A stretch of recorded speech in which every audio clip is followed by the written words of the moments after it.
Kembali ke kasus Yu, terungkap bahwa manajernya, Du Chom, bukan sekadar agen, tetapi pembunuh bayaran profesional, pembunuh bayaran sungguhan dengan catatan kriminal yang sepadan. Ia mengklaim bahwa banyak orang seperti itu beroperasi sebagai agen atau pengawal di industri film Tiongkok.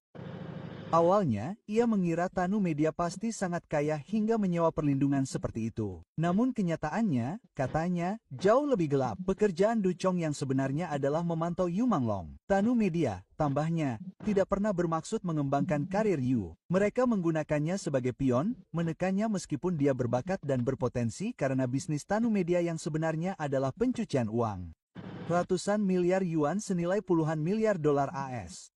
Apapun yang Anda hasilkan hanyalah setetes air di lautan keuntungan gelap mereka. Ketika Anda menolak untuk berkompromi, perusahaan itu benar-benar menguncinya, melarangnya berakting atau tampil di depan publik. Dulunya dipuji sebagai agensi bakat milik negara paling terpercaya di Tiongkok, Tanu Media sebenarnya mengendalikan artisnya seperti boneka, memutuskan siapa yang bisa bangkit dan siapa yang akan menghilang.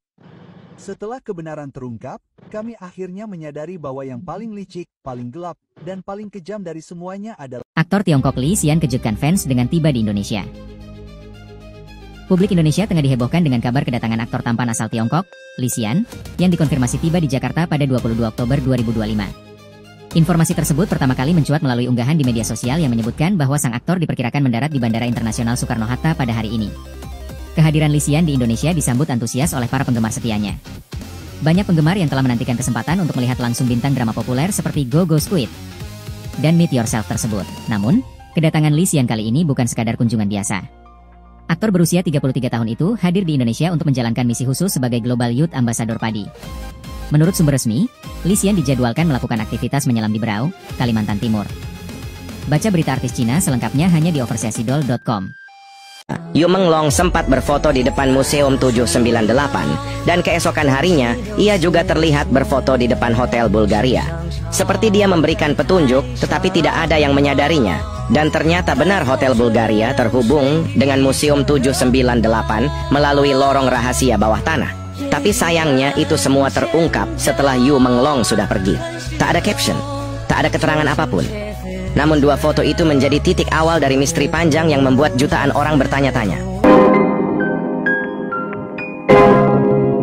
Guys, kita masuk lagi ke segmennya Yu Manglong. Mungkin kalian tadi sudah melihat beberapa video terkait kasusnya Yu Manglong. Nah, ini kita lihat lagi, ada beberapa lagi ya guys ya. Mudah-mudahan kasusnya ini cepat selesai dan Yu Manglong kalau seandainya ada kasus kriminal bisa mendapat keadilan gitu ya.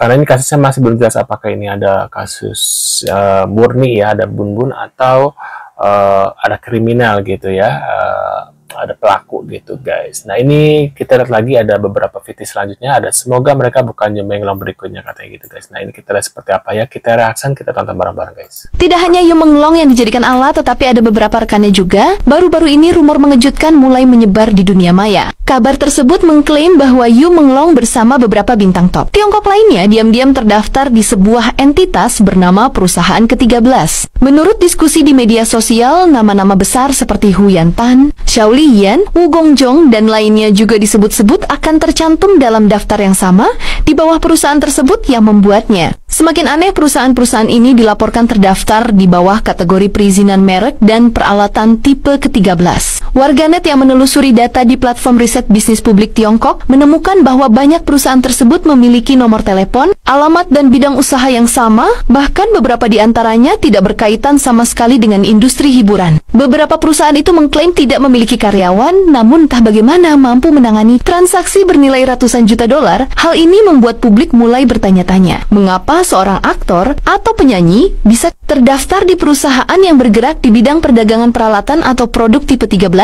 Rumor lain menyebutkan bahwa Yu Manglong mungkin telah menandatangani beberapa kontrak baru yang terikat dengan perusahaan tersebut. Kontrak yang memberi kendali kepada organisasi tersembunyi atas citra dirinya, donasinya, bahkan mungkin kehidupan pribadinya. Beberapa klaim juga menyebut bahwa kelompok berpengaruh itu menggunakan namanya untuk melakukan donasi amal besar-besaran, bukan untuk membantunya, melainkan untuk memanipulasi memanipulasi dan mempertahankan kendali atas dirinya. Para penggemar percaya bahwa hal ini bisa menjelaskan mengapa Yu Menglong tampak semakin tertekan sebelum meninggoy, serta mengapa tanda-tanda kesusahan halus tampak di beberapa video miliknya. Benar atau tidaknya rumor ini, tidak ada yang tahu pasti. Namun satu hal jelas, terlalu banyak nama, terlalu banyak kebetulan, dan terlalu banyak pertanyaan yang belum terjawab.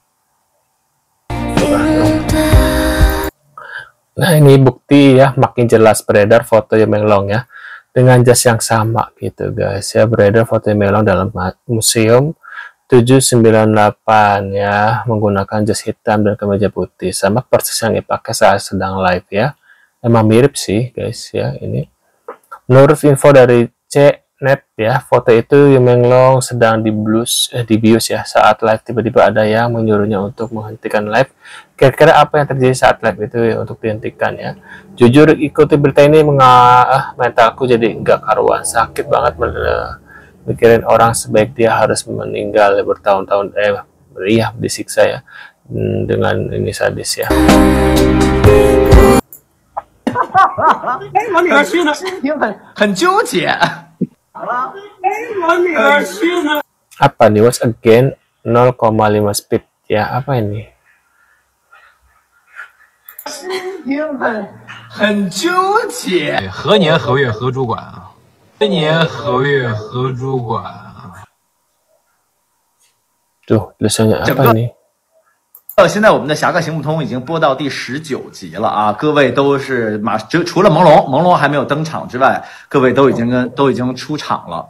所以我其实特别想问一问啊，因为整个在我们之前，其实本来免子在上一次直播的时候就应该跟大家见面的，但是因为在我出场那一期，但是那天正好对在飞机上就没播上。 Tuh guys, di orang-orangnya tuh ya. Let's talk about this guys. Apakah ini memang benar adalah sosok Yu Menglong alias jasadnya Yu Menglong yang dijadikan sebuah pajangan di museum? Gue nggak tahu gue harus mulai dari mana ya guys ya kalau kita mau ngomongin kasus mengenai kematian Yu Menglong ini. Begitu banyak konspirasi teori, begitu banyak kayak semacam bukti-bukti atau evidence-evidence yang kita sendiri bahkan nggak tahu itu benar atau enggak. Tapi yang jelas gue bisa ngasih tahu asal usul dari gambar ini. Dimana sebenarnya gambar yang beredar luas yang orang-orang bilang bahwa ini tuh badannya Yu Menglong banget gitu ya. Ini tuh berasal dari sebuah video dan gue akan tunjukkan ke kalian videonya.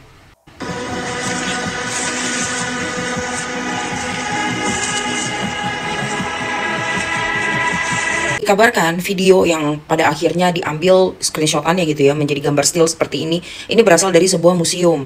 Ada yang bilang dari museum 798, ada juga yang bilang ini dari museum Qihao begitu.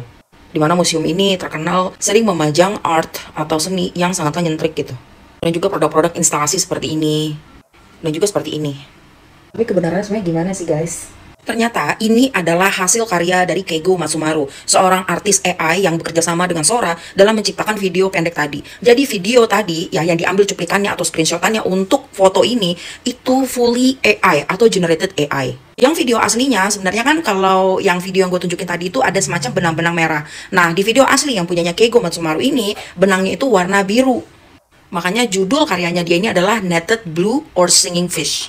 Ada seseorang yang menanyakan, apakah mungkin kamu tahu mengenai keberadaan foto-foto ini gitu di screenshot, tapi kok benangnya warna merah? Nah setelah itu Keigo ini bilang, iya sudah banyak orang yang melaporkan kepada saya, dan ternyata memang ada sebuah fitur di Sora, yaitu fitur remix yang bisa mengubah beberapa bagian di video tersebut. Misalnya let's say yang tadinya benangnya warna biru, itu jadinya warna merah. Kreatornya bilang bahwa itu betul-betul mengganggu dia dan benar-benar sedih banget bagaimana orang-orang bisa memutarbalikkan sebuah fakta menjadi sesuatu yang gak ada hubungannya gitu loh.